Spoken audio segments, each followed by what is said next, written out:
on the COP29, I think that there should be a very clear declaration or consensus, like the support should be given to youth, because, for example, in Africa, youth accounts for about 60% of the total African population. So that if we finance these youth who are taking part in addressing climate change by creating innovative solutions, we are going to create a very huge, significant impact. My name is Elisha Kato. I'm a co-founder and CEO of LUKU-CHAP. LUKU-CHAP is a Tanzanian startup which seeks to revolutionize energy management infrastructure in Tanzania to empower energy consumers with real-time data about their energy consumption, as well as actionable insights to enable them to make informed decisions and cut wasteful routines, lowering carbon footprints and lowering energy costs through behavioral change. As we know that information is power to make the right informed decisions, and we can not make the right decisions if we do not know how much or how or where we are right now. So we inform consumers about their energy consumption. We inform them in case there is any wasteful routines, so that to give them actionable insight on how to eliminate those wasteful routines and how to lower their energy costs. So as we know that energy sector itself accounts for about 75% of the total greenhouse gases emission in the world, and to create a significant impact in lowering greenhouse gases emissions, then you have to find a way to optimize the energy consumption or improving the energy efficiency. So that's where LUKU-CHAP creates impact in Tanzania. I will talk about the energy demand versus the climate change issues. In Africa and at a global level at large, the majority of energy is generated from fossil fuels. And as we are talking here, the energy demand keeps on increasing at the average rate of 2%. So what should be done to ensure that we meet the demand sustainably and at minimum emissions? So that is a very critical challenge right now. How can we meet the growing demand at the same time lowering the use or reducing the use of fossil fuels? According to my views, that's where it comes that there should be an emphasis on energy conservation measures or energy efficient measures. That through energy efficiency, we are going to be able to consume less energy to save the same demand that we used to save with very high energy generations. With that initiative, we're going to reduce carbon emission by up to 40% through energy efficiency interventions. So that's where, for example, LUKU-CHAP comes in, where we first of all inform consumers about their energy consumption in real time, the energy consumption patterns, because right now consumers are not even informed, they're not even aware of how they consume energy in real time. And not being aware of how you consume right now, it makes you to fall into wasteful routines, and you can never even recognize I'm doing wastage of energy right here, because you know nothing about it.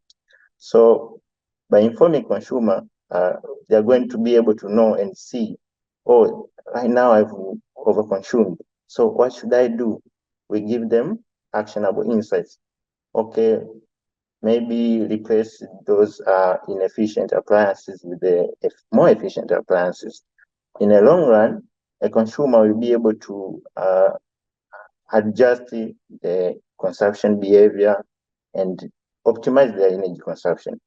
And this extends the impact by optimizing or reducing the overall energy demand with time, or to control the demand growth.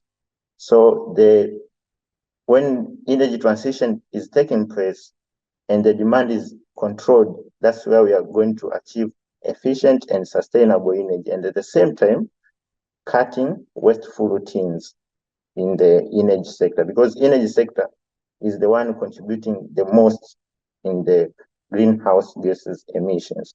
So we have to find a way to optimize the energy consumption, to reduce the wasteful routines in energy consumption patterns, so as to be able to cut the carbon emission associated with the energy consumption. Once we reach that level, I think will be contributing significantly in the climate change issue. Africa Climate Summit was the gathering of the conference by the African heads of state, whereby it was conducted in Nairobi, Kenya, and the Africans head of state met and discussed about how to address the climate change in Africa, because Africa contributes the least in the global carbon emissions, but it is highest hit or hardest hit by the climate change. So there was a need for these African heads of state to meet and discuss on how to combat those climate challenges, because Africa depends much in agriculture, for income generation, and agriculture is a very climate sensitive sector. So the climate issue in Africa has led to even to food insecurity, because agriculture in Africa most of the time depends on rainfall, and the climate change has affected rainfall patterns, has affected weather patterns, leading to the bad effect in agriculture sector that is under production. So these critical challenges made these head of state to meet and see how they can address those challenges together as African, and contributed to the world at large. COP is like a short form of a conference of parties.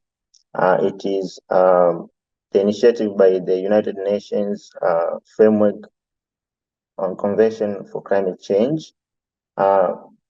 This is the annual conference whereby these international agreements and the consensus are made to attain the global goal of addressing the climate issues in the global scale. So at these conferences, that annual conferences, normally these international heads of state, they meet to create like agreements with both private and the non-private sector to see the way they can effectively implement the climate actions at the global scale. So the outcomes that the African leaders, the African head of state reached a common agreement about how to address the climate issues in Africa. So they made this Nairobi Declaration as the action towards climate change. So, but also it strengthened the collaboration and partnership between the African states on having the common goal towards addressing the climate change, because the climate change is a very critical issue, and to solve it effectively, there must be collaboration and cooperation among the member states. So, but also there was this exchange of ideas on how to effectively create solutions towards the climate change. And last but not least, it unlocked the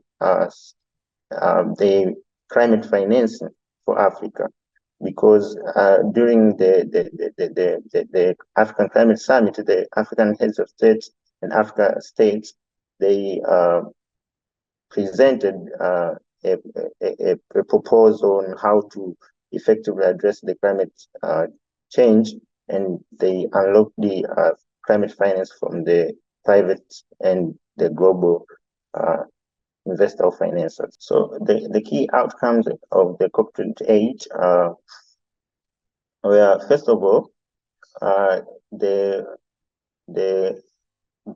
international or the states from that who attends that COP28, they agreed that they should promote the energy transition to transit from fossil fuels to clean and renewable energy as one among the core initiatives of combating the climate agreement about financing, climate financing for developing countries, which would benefit so much Africa, because many of the issues in Africa, the climate issues, are not effectively addressed due to lack of climate financing and due to the fact that many African states are suffering the foreign debts.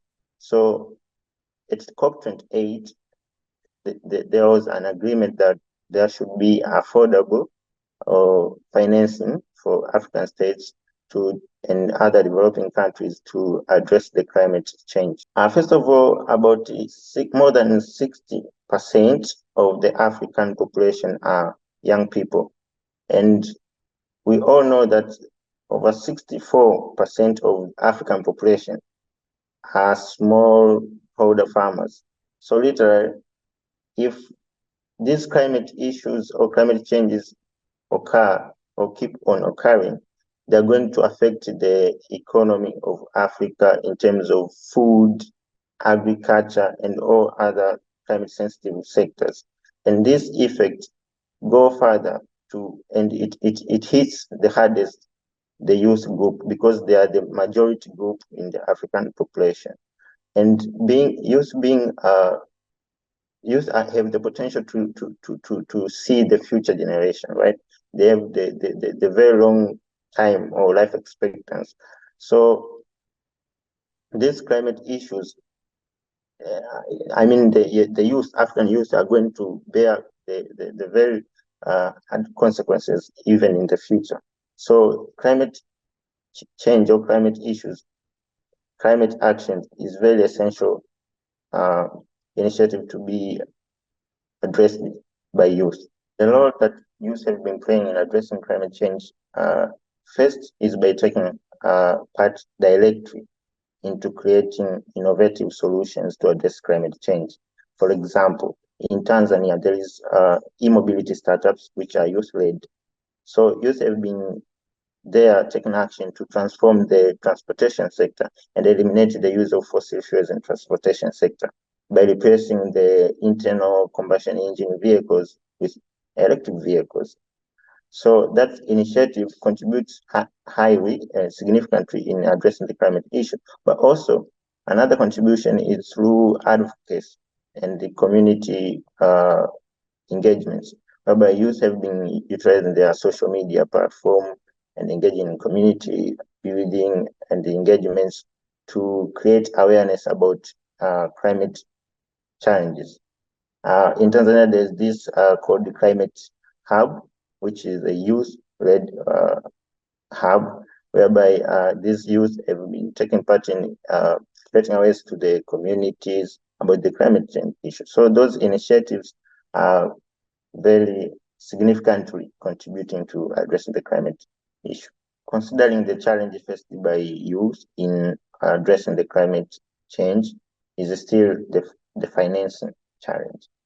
You know, finance is still the problem because many youth are energetic to create these climate solutions and innovative solutions addressing climate change, but the implementation is most of the time not much effective because they lack financing. So on the COP29, I think that there should be a very clear declaration or consensus, like the support should be given to youth, because, for example, in Africa, youth accounts for about 60% of the total African population. so that if we finance these youth who are taking part in addressing climate change by creating innovative solutions, we are going to create a very huge, significant impact. But also, another thing is in energy transition. The very challenge that is still existing, for example, particularly in Africa, is the affordability of the renewable clean energy. You know, we all know that clean energy or renewable energy, for example, solar, has very high initial costs, which makes it hard for majority of African to afford it, because majority of Africa, for example, in rural areas, they have very low energy purchasing power. So there should be a clear discussion on how to make these people afford this clean energy and how to make this the energy transition be smooth and affordable. So my recommendation to young people out there is that we young people are the future generation, and we account very high percent of the African population. That means it is our responsibility to take action to address climate change. Because if we do not take action as youth, nobody will take action for us, because it is our future. And as the time goes, the climate consequences, the climate change consequences are being very harsh and very critical. So we have to take part contributing to address this climate issue, because we are young, energetic, and we can use these tools like social media platform to create awareness. We can engage in policy advocate to convince the decision makers on amending policies to address the climate change issue. But also, we have to believe in ourselves, because we are not too young not to take action in creating impact towards addressing climate change. The recommended tools and resources for use to address the climate change, we can use the social media. You know, everything right now is on social media and is on the internet. If you want to learn about climate change, you can go on social media and visit maybe the website of African Climate Summit. You can visit the website of these climate organizations like Jacob's Ladder organization. All these platforms that are addressing climate change issue in Africa are to be visited, so we can get to know like what is it, how is the status of climate change in Africa. But also you can visit the United Nations organization addressing climate change to see the global status of the climate change issue.